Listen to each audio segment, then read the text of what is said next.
بسم اللہ الرحمن الرحیم۔ اللہم صلی علی محمد وعلی آل محمد۔ السلام علیکم ورحمۃ اللہ وبرکاتہ۔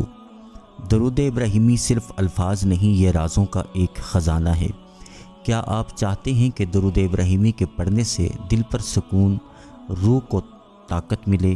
اس ویڈیو میں ہم درود ابراہیمی کے چھپے ہوئے روحانی راز اور اس کے نفع بخش اثرات پر بات کریں گے۔ کیا آپ بھی درود ابراہیمی کے رازوں کے متلاشی ہیں؟ تو یہ ویڈیو ضرور دیکھیں۔ درود ابراہیمی ایک ایسا درود پاک ہے جو نصیب بدل دیتا ہے۔ آپ پڑھنا شروع تو کریں، اثر خود دیکھیں گے۔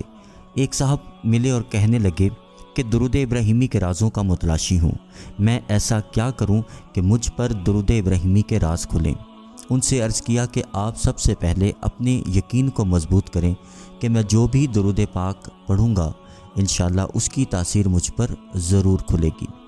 دوسرا کام یہ کریں کہ ہر وقت باوضو رہیں اور صاف لباس پہنیں، خوشبو کا اہتمام کریں اور ہر وقت باوضو رہنے کی کوشش کریں اور مسواک کا استعمال کریں۔ آل رسول صلی اللہ علیہ وآلہ وسلم سے اور اصحاب رسول صلی اللہ علیہ وآلہ وسلم سے محبت کریں۔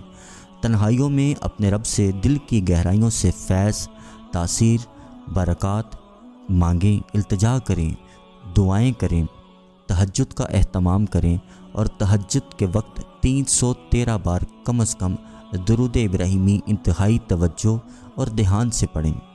اس دوران کسی سے گفتگو نہ کریں۔ 313 بار درود ابراہیمی پڑھنے کے بعد اللہ کریم سے دعا کریں کہ اللہ کریم مجھ پر درود ابراہیمی کے راز کھول دے۔ کسی بھی مسلمان کا مذاق نہ اڑائیں، ہمیں نہیں خبر ہوتی کہ اس کا اللہ کے ہاں کیا مقام ہو سکتا ہے۔ مسلمان کی حرمت پر کبھی بھی حملہ نہ کریں، اس سے پرہیز کریں۔ ہر مسلمان کے ساتھ محبت سے، ادب سے اور احترام سے پیش آئیں۔ مسلمان بھائیوں بہنوں سے دعائیں لیا کریں۔ دعائیں ہمیں خیر کی طرف لے جاتی ہیں، خیر کی طرف متوجہ کرتی ہیں، معرفت الہی پانے کا ذریعہ بنتی ہیں اور نیکی کی راہ ہموار کرنے کا ذریعہ بنتی ہیں۔ ایک اللہ والے بتاتے ہیں کہ میری والدہ اور میرے والد دونوں تہجد گزار تھے اور درود ابراہیمی کا محبت سے ورد کرتے تھے۔ تہجد کے لمحات میں درود ابراہیمی کا ذکر ان کا معمول تھا۔ درود ابراہیمی سے محبت کی بدولت اللہ کریم نے انہیں نبی کریم صلی اللہ علیہ وآلہ وسلم کی محفل میں حاضری کا شرف بخشا اور بار بار نبی کریم صلی اللہ علیہ وآلہ وسلم کی بارگاہ میں حاضری نصیب ہونے کے پیچھے درود ابراہیمی کا ورد اور اس پر استقامت تھی۔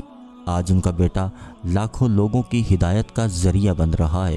اللہ کریم نے درود ابراہیمی کی برکت سے ان کے بیٹے کو ولایت کا تاج پہنایا۔ ہم نے ان سے عرض کیا کہ سارا دن سنت رسول پاک صلی اللہ علیہ وآلہ وسلم کے مطابق گزارنے کی بھرپور کوشش کریں اور رات سونے تک نبی کریم صلی اللہ علیہ وآلہ وسلم کے طریقوں کو فالو کریں۔ بستر تک پہنچ جائیں اور نیند کی وادی میں چلے جائیں۔ انشاءاللہ 40 دن نہیں گزریں گے، آپ پر درود ابراہیمی کے راز کھلنا شروع ہو جائیں گے۔ اگر آپ چاہتے ہیں کہ آپ پر بھی اس درود ابراہیمی کے راز کھلیں، آپ بھی نیت کریں، چاہے روزانہ عشاء کی نماز کے بعد ایک جگہ پر بیٹھ کر باوضو حالت میں 313 بار پڑھیں یا تہجد میں پڑھ لیں تو سب سے زیادہ بہتر ہے، لیکن پڑھیں ضرور، انتہائی ادب سے، توجہ سے، محبت سے پڑھیں۔ انشاءاللہ آپ کے اوپر بھی درود ابراہیمی کے روحانی راز کھلنا شروع ہو جائیں گے۔ اللہ کریم آپ کو، مجھے، ہم سب کو محبت سے، ادب سے درود پاک پڑھنے والا، پڑھوانے والا بنا دے۔ انشاءاللہ اگلی ویڈیو میں پھر حاضر ہوں گے۔ اللہ حافظ۔